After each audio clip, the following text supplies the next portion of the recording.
Welcome back to another roundtable. My name is Adam. I have Rusmin. Hello. And Victor. Hi everyone. Thank you once again for joining us. Today, we're going to talk about the 8 levels of value investing. So this is from an article that I read many years ago. I think almost 10 years ago. Yes. I remember reading this article. About everyone starts from somewhere. When you start as an investor, you're a beginner, and then you learn new things, and then you improve yourself as an investor. But then this article, basically this author, has split the different skill levels of value investing into 8 levels. And this is according to the author. And I thought it was very interesting because each level, you kind of like level up in certain ways. Yeah. And we wanted to share that with you. So this article, I got it now from Guru Focus. I remember reading it from somewhere else. So you guys have read this article years before, right? Yeah, in the article format, but it was in the PDF, I remember. You made me a PDF? Yeah. So right now I can only find it on Guru Focus. We'll put a link in the description as well.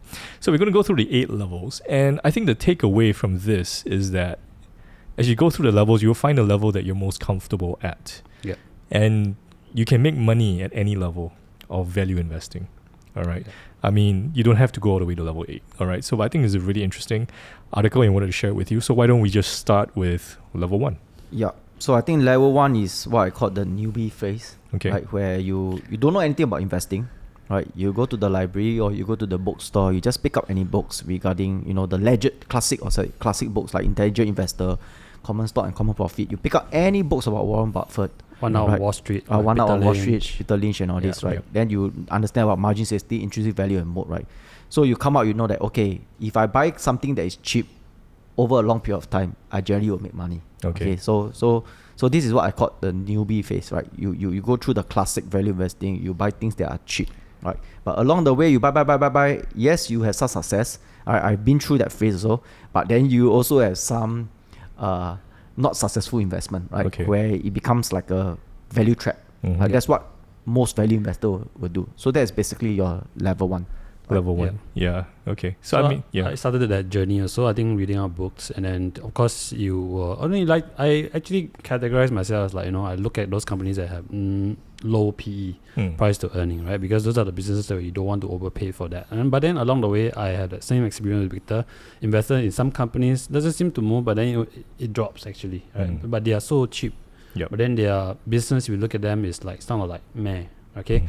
So then as I look further, as I read more businesses, and then you actually get to experience that some businesses, especially the quality businesses, they can trade at a higher valuation, right? So if you stick to level 1, you miss out some of these companies, and this is where you ascend to level 2. All right. So level 2 is where you start to look out for high quality businesses that have some form of economic moats. It could be like switching costs, it could be the branding that they have, right? And then they have very good margin, high return on capital.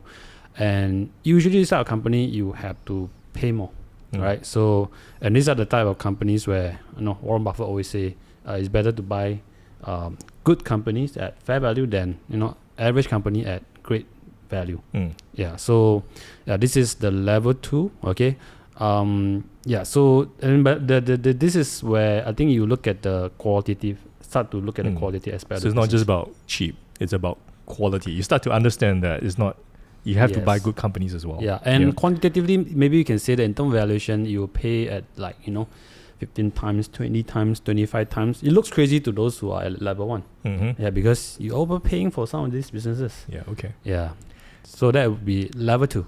All right. Yeah. So I think many people would be able to get to level 2. Yeah. Because they kind of understand that, at the end of the day, you want to invest in a great asset and then hold on to that. So what's level 3?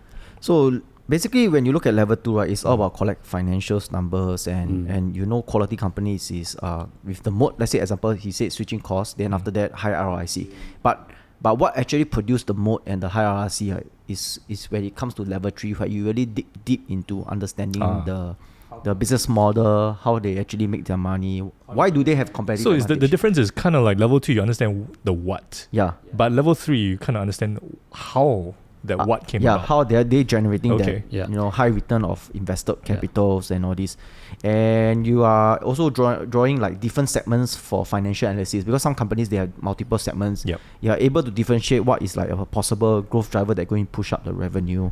right? You are able to pick up like, oh, maybe there's like 3 business inside, but one of the business is growing very fast, but it's only account 10% of revenue. If continue grow that speed, right, you're probably going to take over the main business, right? So you got the eye for the financials to look at it and look at the possible future of this company. Yeah, and you get to understand why Starbucks can be successful today, or how they build the moat, and what they are doing to protect the moat, and of course some of the more sophisticated, I think, key metrics like your same store sales, growth, right? Growth, and so these are the metrics that you start to pay attention. These are what we call as industry metrics, and every industry have a different metrics that you can look at their unique economics. So this is where I think level 3, where a lot of investor will actually look at. Yeah, I think something like this part mentions about the different segments of a business. And each segment could be its own business model. And you need to understand that, and how like for example, Disney has many different segments. And in a way, like movies and theme parks are different, but you kind of understand how they're connected. Because a successful movie would spill over into successful theme parks because people love the stories. They want to visit Disneyland or Disney World and connect with those stories. Same thing with Marvel and everything. It's all under Disney. So you kind of understand the details into what makes a great company really, really great and continue to be great. So that's level 3. I think this is somewhere that I think a lot of people can get to. I think most people will be there. Majority of them. I think if you're serious about investing, I think many people can get to level 3. All right. So what about level 4 then?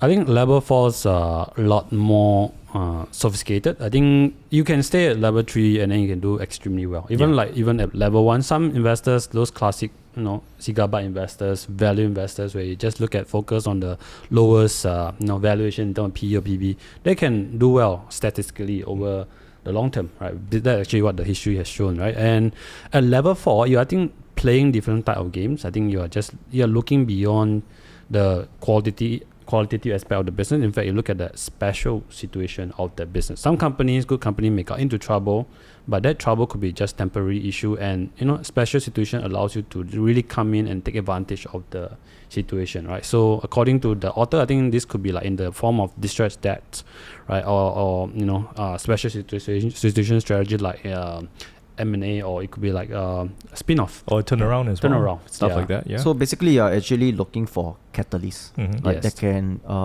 speed up. Okay, but in this level 4, you tend to be a bit more active, right? A lot of your investment is moved based on catalysts, and it's very short-term driven, like maybe 1 to 5 years. You have to sell and you have to find the next situation. Right? And the timing is also very, very important. From what I understand, level 3 is something you kind of look for a great business and you hold on to it. Yes, correct. Over time, and in a way. But level 4 is you're looking for special situations where you can kind of like double, triple your money. And usually at these special situation companies, right, they are not affected by the stock market cycle. So the stock market can be down, but because of their situation, they can be up. Right. So this is what I call special situation. Or it could be like a change of business model. Right, a company that has gone through, like Adobe in the example. If you spot it early, when they transition into a recurring business model, that if you pick up that, I can share one example. I remember the Yahoo Alibaba deal. I did that one. So Yahoo as a business wasn't doing great because it was being beaten by Google. I mean, Yahoo today is, I don't know where it is now. But one of the internet pioneers. But I remember buying Yahoo because they owned a huge, quite a chunk of Alibaba. A big chunk. And Alibaba at the time wasn't listed yet, and it was going to go IPO. And and if you want to go participate in the IPO for Alibaba, you couldn't do that, but you could do it through Yahoo. And Yahoo basically doubled up in a short period of time. I remember that one. So that is a special situation. Example of a special situation. I think there's this book called Joe Greenblatt by the stock market genius. Let's go find it. Okay, so this is the book. I think it's written a lot about special situation. I think Joe Greenblatt has done really well. Show it. And he actually produced a very good return. I think you're looking at like 40% to 50% return. So that is something where it's a very good book. But it's not easy to do for a lot of people. Even I myself find it difficult to replicate what Joe Greenblatt has done. Okay, so because it's a very niche area to be in. It requires a lot more effort to usually find these it's kind of more things, in right? the smaller companies. Okay, so that's level 4. What about, let's move on to level 5. So when you are level 5, you basically got a how to say you create a sixth sense, right? To understand, like when certain things come, right, you already start to understand the business, or if the management, you talk to the management and you know that the management is lying, right? So the thing about level 5, right, is that it is created when you spend a lot of time in level 3 and 4. And then it becomes level 5. It becomes second nature to you. Yeah. It's years of experience. Yes, is that what you're saying? Right. So you build the experience to build your sixth sense, right? So the moment sometimes when you see certain data, you sort of like understand that, there is something to look at for in this company. Like, okay, I think there's an opportunity there. Correct. Something like that. Right. So sometimes when I look certain data, I know that somebody is like restructuring the business. Right. There may be a catalyst. So that's where you spend many years looking through data after data, business after business. If certain business have certain issues, like because you have been looking in the same industry over and over again, right? So when you go to another company that is still in the same industry, you know that this company will definitely be affected by, example, let's say it's a manufacturing, it will be affected by raw material price, right? So the best time to buy into such a company is when the raw material price is very high, their price is being beaten down, and the valuation got all the way down, right? Because you saw at the past history of all their competitors, right? So the moment the raw material price reverse, this company will perform well, which have track record based on the past company that you have analyzed. Yeah. Okay. Right. So at level 5, I think you don't do a lot of numbers crunching that you did with level 2 and level 3. It's sort of the idea that these businesses are great and naturally they'll produce good return, right? So you can just look at number, but you don't need to really produce the whole thing, because that is actually based on a lot of experiences that you have gone through, and the company is likely going to maintain that for a long term. Yeah. Right. So level 5, like what Victor said, I think it takes years of experience of doing level 2, 3, and sometimes a little bit of 4, to ascend to really level 5. These are what at this level you are really very experienced. Yeah. So I think this will take. I think there's no shortcuts to level 5 in a sense. Yeah, there's no shortcut. Or maybe even if you're smart about things, there's only so many experiences that you can go through. Yeah. Doing in the world of business. Things change and everything, but you still need to go through them to earn those experiences and kind of like internalize them, so that you kind of like understand all these things. I think it takes time. All right, so that's level 5. What about level 6? Level 6 is when you start to understand that the whole economies in the world, I believe businesses are connected to one another, right? So the whole supply chain, the industry, and they are also interconnected with another agency industry, right? So, at this level, you are kind of like putting, you are able to understand that, every macro movement, it will affect the micro, the companies that you are looking at, right? So for example, like, if you look at interest rate, right? Interest rate again will affect across a lot of other industry, especially like if you're in the property sector, interest rate will affect that sector. I think interest rate is a good example, but everyone kind of understands interest rates. Yes. But it could be something like maybe your experience with dry bulk, maybe something somewhere else affected something over here, and then most people can't see that. Yes. Because they zoom in on the business and the industry by itself, and they don't really have a holistic view of everything. Okay, so let me give an example. Okay, so the dry bulk was a very big lesson for us. Okay, so what happened is that by right, the dry bulk, right, many years ago should have recovered, right? But because another industry, which is a private equity fund, start pumping a lot of money because they see there's a lot of value in the dry bulk ship, right? They pumped the money to buy all the ship. So they didn't allow the existing ships, right, supply to the companies, like to went bankrupt and die out and clear off the ship and scrap it off. Okay. So that continued to drag the oversupply. So this is an example of another industry that is not related at all, right? But they just got the fund and they just fund inside the thing, right? So at level 6, you can kind of see that straight away and go, I'm not touching that. You know? But that was a mistake that it was a learning experience, right? And also maybe you are also, like, example, you understand the chip war. Right? You know how the US and things work, and that's they true. affect each other. That's true. Like how the politics actually affects the chips and all this, right? And it's not just, chips is just one example, because then you think about NVIDIA or AMD, but actually chip technology flows into other industries as well, how it could affect things downstream, which I'm not familiar with. Yes, but someone else at this level could go, okay, this is what's going to happen. And they see that. So for instance, let's say, example, if you look at China, US is trying to ban the other countries to sell the chips to the high tech China, chips, right? To China. But then all those high tech chips, right, require, I think, 1 or 2 special raw material that only can get it from China. The rare earth or something? Yeah, rare it's earth rare earth and another Something 2 more else? else. I Okay. can't remember what's the name, right? Okay. But China is almost like monopoly on that raw material. So it's like, that it's interdependent on each other. It's not just individual company itself. Yeah. Everything has a moving And you need parts. to understand China is also upping its game Yep. to kind of like, okay, if you want share it with us, we get to do it ourselves. Fine, Yep. I'll do it myself, right? That type of thing. Yeah. And then you could understand that too, right? Correct. Yeah. You know, Yep. so not easy. Yeah. So the author cited that the Li Lu at Himalaya Capital is actually one of those that at level 5 and level 6. Okay. So that's level 6. So it's not easy at this level. I think you really need to a historian and I mean, honestly, someone. I can't. It's hard for me to describe level 6 because I'm not there. Yes. You know, and it's hard to kind of like share with you because we and don't really know. You know, and you don't know what these investors are thinking what kind of about- access that they have. They could be like super intelligent. They are Okay. intelligent investors, right? Okay. So But of course, like we say, right, you does not need to even you don't need to reach be there. Yeah. level don't need 6 to- to, yeah, make To money, be right? successful at this. All right, let's move on to level 7. What's that?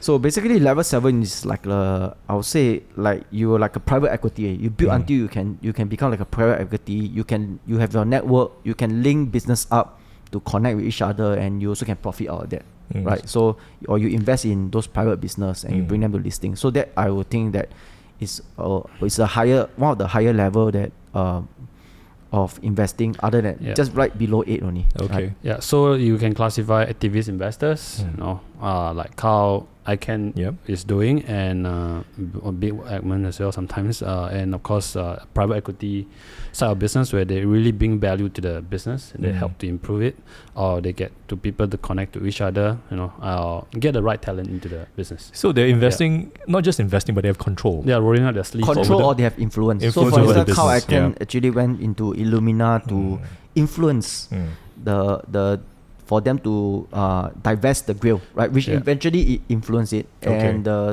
CEO at that point of time quit, resigned, and now they are really clearing off the grill business. Right? Right. So those who are familiar with Illumina will understand what you just described. Yes, basically, there was this acquisition that needed to be. Yeah. There was a question mark. Yes, basically. correct. Yeah. And in the end, ICANN basically use its influence To remove it. to remove that Yeah. because it wasn't great for the stock price. Yes, correct. Okay. Yeah. So not many people are playing at that level.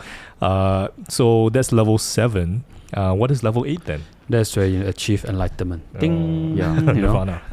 You are the master of investing, and I think we all know who are the master of investing. Warren Buffett, Charlie Munger, they are all at this level. Yeah, they are very clear of their own game. Yes. They play their own game. They stick to their specific rule and they don't go out the game. So for example, if you look at Buffett, right, he's not sway when the valuation is very high. He stay diligently buying his company at 10 times pre-tax earning and below. Right. So you go and look at all the past acquisition that he did in the past few years. He's always followed that same rules. Yeah, and I think the best part about Buffett is that he don't look out for deals come and go to find him. him. Yeah. And I mean, according to the author, only Buffett and Munger are at level 8. At that level. In his opinion, no one else is at level 8. So it's very unique to Berkshire in this way. Yeah, I would also think that last time when Lee Ka-sing was still running Chong Kong, I think he's also part of that level in his region. In the region, right? Of course, he has long retired, right? And so those are the businesses I think where they are able to have this access to the permanent access to the capital. All right, they have a lot of money coming at a very cheap cost. The bankers are giving them. So it's not easy, right? So this is the highest level, and at this level, I think even like they have very little psychological bias. Right? Okay. When it comes to investing, and of course, at every level, you must get better in terms of behavioral bias that you may have along the way. You will only get better over time. But also do take note that sometimes the levels will cross each other also. Okay. Like There's for an overlap. For instance, let's say example the Lee Ka-sing case. I think many years they create a video. I think on YouTube you can see they talk about the history of Lee Ka-sing and they interview Lee Ka-sing. So Lee Ka-sing was, I think, I can't remember when was it. It's either 97 or 1985. The Hong Kong market was very down at that point of time, right? He says that, you basically go into the market, right? We're buying a property company. The property in the company is worth $3. Wow. Right? He able to purchase it at $1. He straight away buy it and privatize the business. So he's at level 7, the private equity. And he also at level 1, buying it at cheap. Okay. Right. Okay. Yeah. So So sometimes you can overlap each other. All right. I Does get not it. mean that you cross that level, you cannot go back to that level, right? Yeah. I mean, I think level 8 will encompass everything all the way down. Yep. You know everything there. You know, that's Yeah. what it means to Yeah. me. Basically, when you're at level 8, everyone is like quoting what you are saying. Like what we always quote, like yeah, Buffett, I think it's Charlie true, it's Munger. true, it's true. Okay. You know, It's you true. pray them, you know, because they are a role So you have a model. Buffett poster at home or something? Maybe after he passed away. All right, touch wood.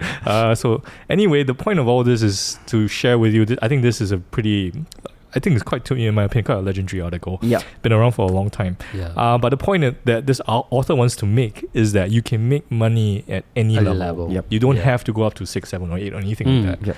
Yep. Play at level 2, level 3, that's perfectly fine. But if you do it consistently and you're successful at it, you can make a lot of money.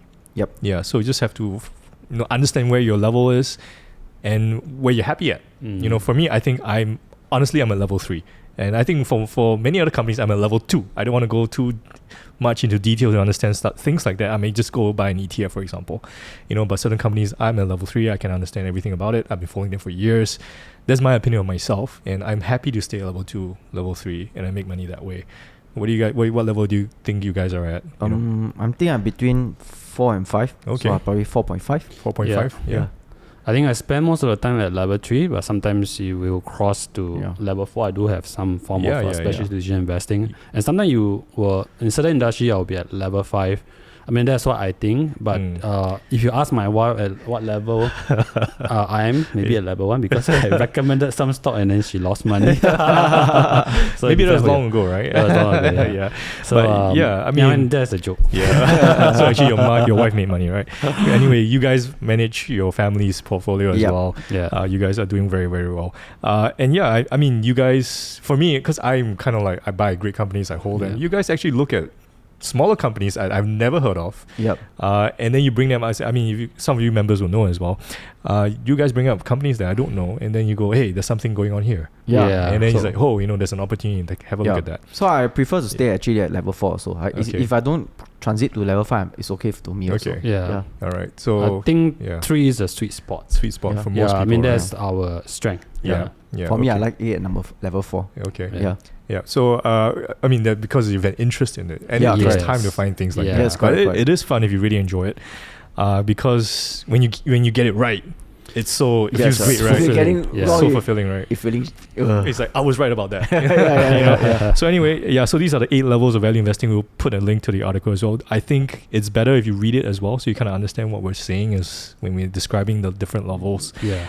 And then find your own level and be happy there. And then you can make Yeah. money at any level. All right. Is there anything else you want to share, guys? No, that's all. Pretty good. All right. So my name is Adam, Rizmin, Thank Victor. you. Thank you. Thank you so much for watching this. Any questions? Put them in the comment section. Hit the like button. Tell us if we're doing a good job. And of course, subscribe to our channel. Many more roundtables come up, and we'll see you again.